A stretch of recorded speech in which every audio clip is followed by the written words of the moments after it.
Salvete amici, Lucius sum, et odie vobis ostendere verim, symbolam ab amico nostro Alexi Helmer scriptam.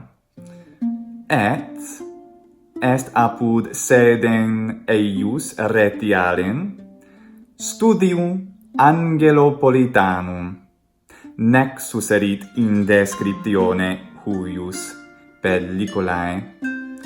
Symbola habet titulum Formulae ad sententiam urbane exprimendam. Praelego. Saepe numero, et in familiaribus colloquiis, et in aliis sermonibus, nostram de aliquo argumento sententialis aperire cupimus. Neque vero, semper vulgatu illud mea sententia adibendus. Nisi omnino ie iune, et ex iliter loqui velimus. Quam operae pretius, non nullas formulas, undeque collectas, recensere, quibus idate immo urbane, immo eleganter fiat. Nisi fallor, nisi omnino fallor, nisi me fallit animus, nisi me fallo, nisi omnia me fallunt, nisi quid me fallit, nisi toto erroia, nisi toto caelo erro, ut credo, ut equidem credo, ut censeo, ut equidem censeo,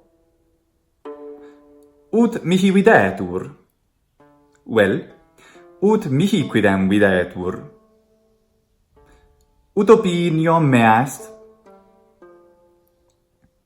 ut mea fert opinio, quantum mea fert opinio, quantum judicare possum.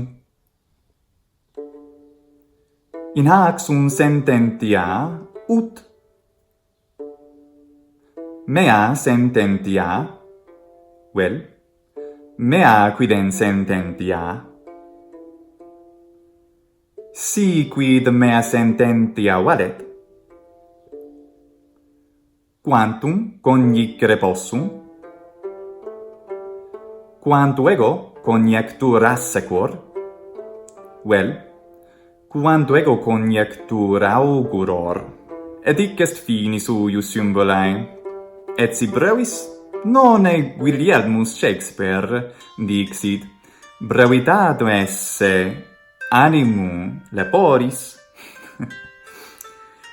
Etiam ad hoc Alexis Helmer apud prosopo Biblium, hoc est Facebook, rector est Gregis nomine apprender Latin en Latin.